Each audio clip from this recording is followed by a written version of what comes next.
Cerah bila kita bawa kenderaan kan, kita rasa macam push cerahnya masa depan. Saya amalkan eye vision tu.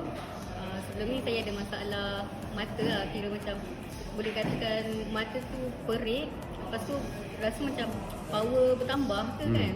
Jadi saya jumpa satu produk ni, eye vision. So saya amalkan dalam, baru makan 3, saya rasa macam 3 apa? 3 sachet tu. Saya rasa macam mata dah tak rasa perit dah.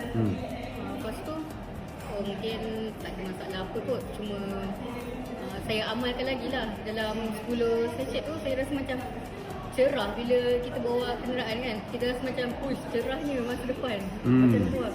Lepas tu buat masa ni saya dah amalkan hampir sekotak lah. So saya rasa perubahan tu macam bagus untuk kita amalkan eye vision tu. Okey. Terima kasih atas perkongsian Puan Reda.